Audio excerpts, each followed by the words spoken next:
darling. Darling, breathe. Just look at me. Take deep breaths. Yes, just like that. Relax. Focus on breathing. Keep looking into my eyes. Don't look anywhere else. Hush, beloved. We have been through this many times before. We'll get through it again. Just look into my eyes.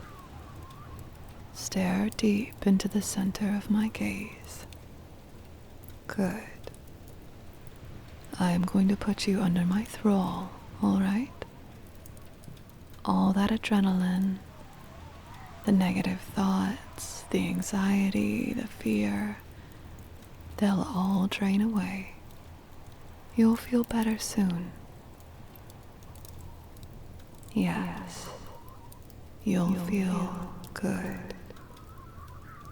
You enjoy giving up control to me, don't you?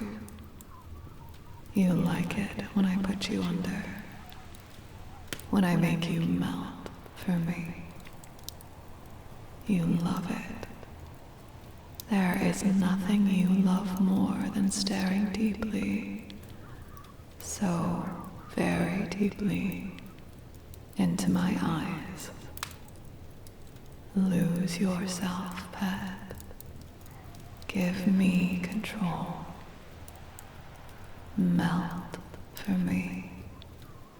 Let me in. Pet? Are you? What? No, I'm here. I don't know why my power isn't taking hold. No, you don't need to be afraid, my love. You're safe here. Look at me. You're mine. You know that. You belong to me. And I take care of what is mine. Everything will be all right, I promise. Just listen to my voice. Melt for me, my pet. You love it when I compel you. You love how good it feels to obey. And that's perfect, because I like it when you listen to me. So listen to me now. I want you to calm yourself. Breathe. Just breathe. And think nothing. Feel your mind empty itself of all thoughts. Listen to the snow falling outside. The bitter winds of winter breathing frost over the mountainside. Listen, pet. And most of all, listen to me. Let my voice caress you, control you, compel you. Melt for me, my sweet. Let me guide you. I never lead you astray, do I? Of course not. You would be lost without me. You need me to tell you what to do. And I am telling you to sink. Sink deep into the red of my eyes. You are unable to look away. My will is all that matters. Look into. I don't understand. Why can't I compel you tonight? You're still distressed. I can hear your heartbeat racing along like a hare before the fox. You're shaking. Come here, darling. Just let me hold you. No, please, don't pull away from me. You know who I am. You love me. I know you do. All I want is to keep you safe. Let me wrap my arms around you. Darling, why are you backing away from me? Why are your eyes so wide, so broken? It has never been this bad before. I've always been able to put you under. You're in so much pain. It breaks my heart. I want to help you, my treasure, but I don't know how. Please don't flinch. I would never harm you. All right. All right. If I can't empty your mind of thoughts, then maybe I can fill it with happy ones. These anxiety attacks of yours, they are triggered by bad memories, aren't they? So focus on the good memories you've had. Of course you have good memories, love. Look at me. No, not into my eyes. Just look at me normally, please. You have happy memories. I know because I have so many with you in them. You remember the first time we met, don't you? Try to remember. I know you haven't forgotten. Yes, it was at the town marketplace. Shall I tell you the story from my perspective? Maybe that will calm you down. I remember every moment of meeting you. You were buying flowers, a bouquet of lavender and black orchids, I believe.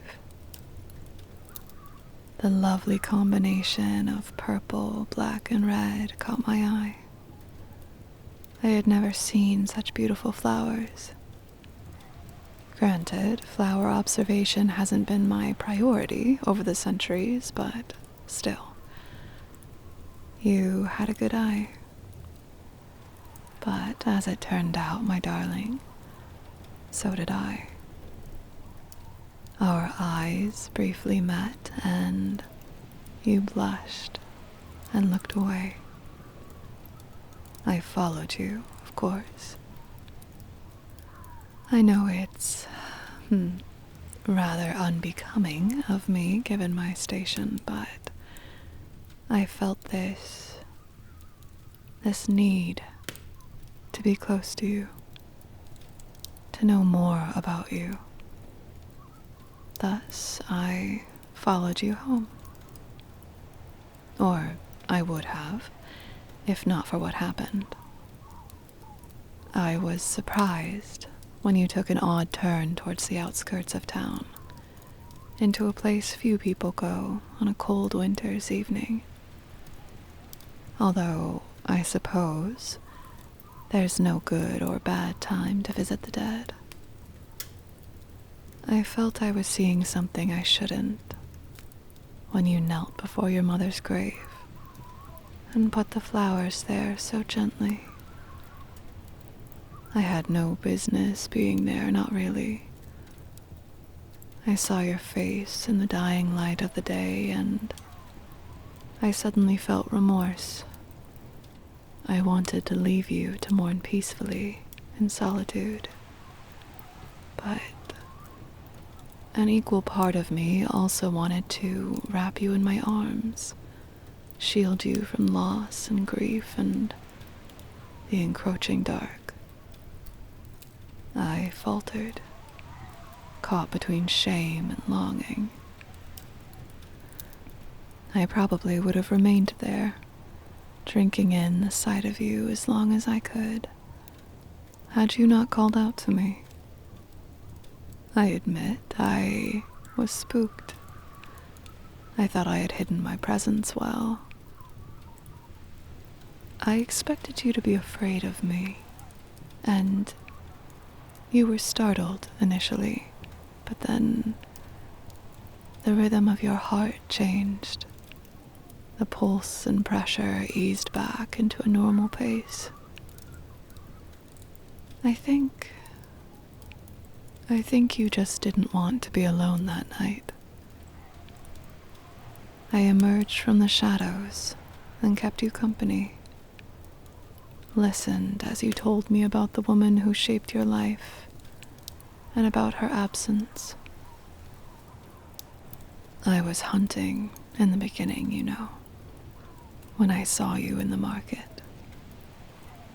I'd hoped to enthrall you for a bit, take my time wrapping you around my finger. But it was I who became increasingly smitten with each word you said. I escorted you home that night and didn't even ask to be invited in. After everything you had confided in me, it seemed in poor taste to treat you like a normal mortal. It wouldn't be too long before I got my first taste, though. I was deeply intrigued by you. I kept coming back, craving to know more about your life and mind. You shared how alone and scared you were, how my kind had taken so much from you. And yet you didn't run away from me. You didn't deem me a monster, a heartless and truly vile creature despite me being those very things. I have existed as I am for a very long time. There are things I've done that I am not proud of. It's the price one pays in pursuit of power and privilege.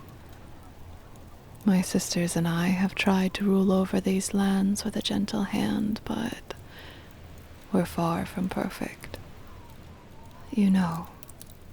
When I first told my sisters about you, they thought I finally wanted a pet of my own. And they were not entirely wrong, I suppose. But it was also more than that. Perhaps you reminded me of what I had been before the blood and power and prestige. And as we shared our lives with one another, I couldn't help but yearn to be closer. Yes, my darling. We were friends, and eventually lovers. I needed your companionship. I could not bear to continue on in eternity without you. 500 years is a long time. I hadn't realized just how long until I met you.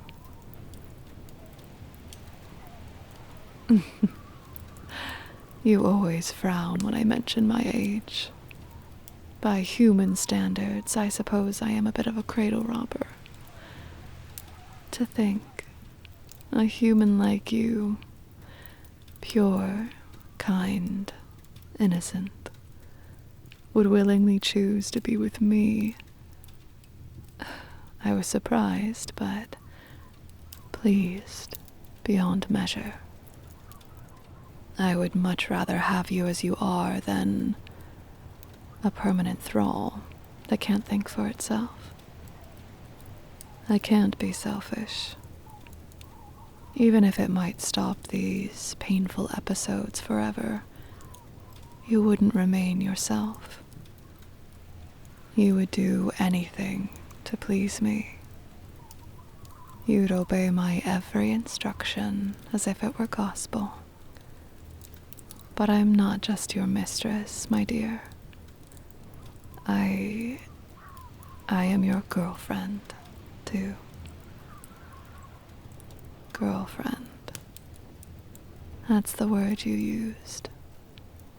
It sounds so light-hearted, so trivial for what we have. but the way you say it has warmed me to the phrase. I am your girlfriend before anything else.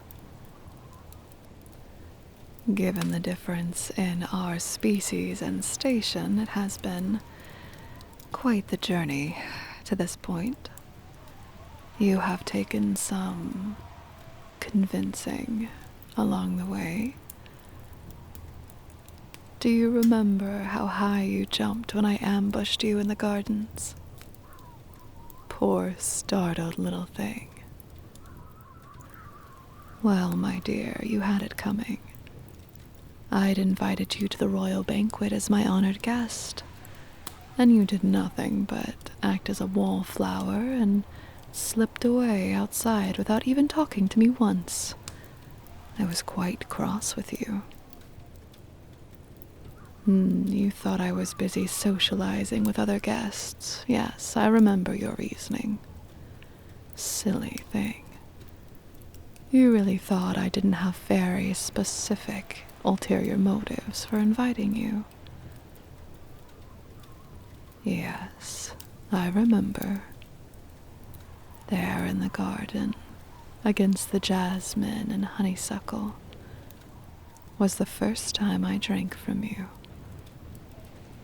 I had waited so long, yearned so deeply. I will never forget that first taste of your lifeblood on my tongue. In that moment, I knew you were well and truly mine. And shortly after, I saw to it you were a permanent guest at this castle, unable to leave without my permission, sentenced to entertain me and keep me company for all of time, as is befitting a vampire's pet, as is befitting a vampire's betrothed. That night remains vivid in my mind. The way you held me when we were finally alone in this castle, the nervous excitement coursing through every vein in your body, tinged with something delicate, foreign almost, a hint of wistfulness, of longing, as if at some point infatuation had turned into love, and that love now held you tightly as I fed from you. Well, yes, I held you tightly. We couldn't have you fainting from blood loss and suffering a concussion now, could we? Well, yes, you did faint anyway, but I was there to catch you and tuck you in. I will always be there to protect you, my love. I take it the worst of the anxiety has passed. You're starting to sound like your usual witty self again. Come here.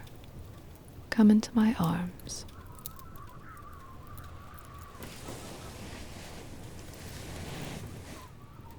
Good, good pet. I've got you. There's nothing to be scared of. Why are you sorry, you silly creature? You did nothing wrong. Oh, well, yes, of course I understand. It's not me you fear. It's just what I am. And I don't blame you. No, you have nothing to explain to me. I know what you've been through. I understand it will take some time yet for you to fully heal. And that's fine. I am going to be with you always. I will never abandon you. I will never let you leave my side. I love you. You belong to me.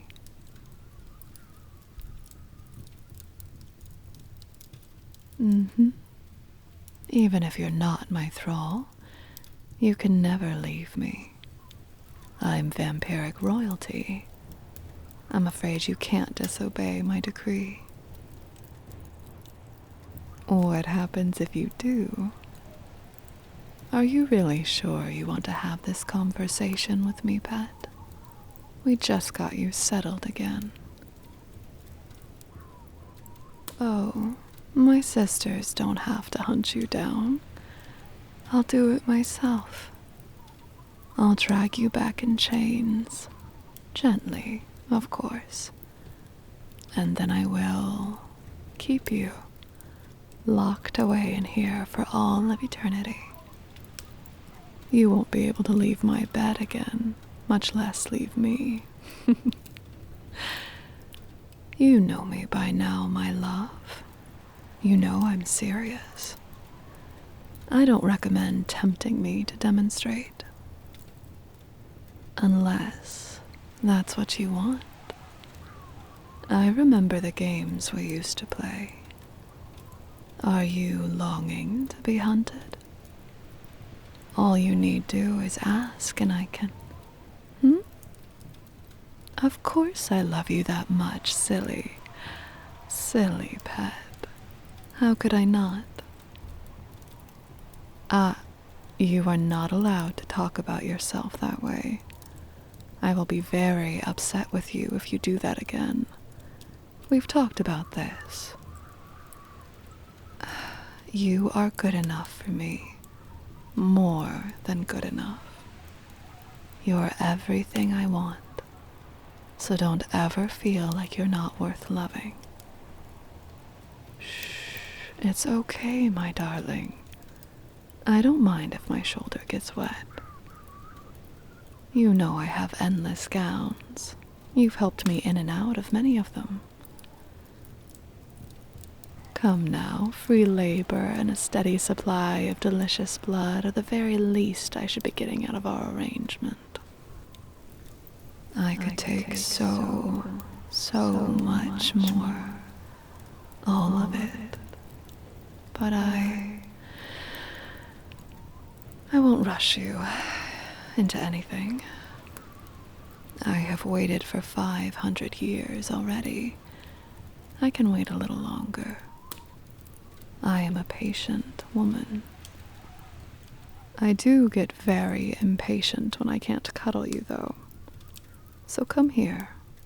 Get close. Let me hold you tighter.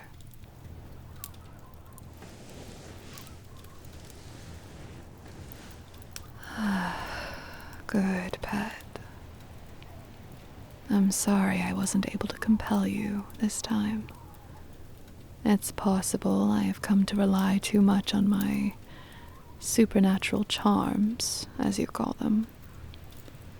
It's just, there aren't many people I can be vulnerable with, around whom I can be, you know, human, yes. Even my sisters would mock me for such a thing. Which is why I'm not very good at this. Just talking about feelings and whatnot. But I promise I will try for you, alright? Of course I will. I won't let you be sad or hurt again. I will not allow it. You are mine, forever and always.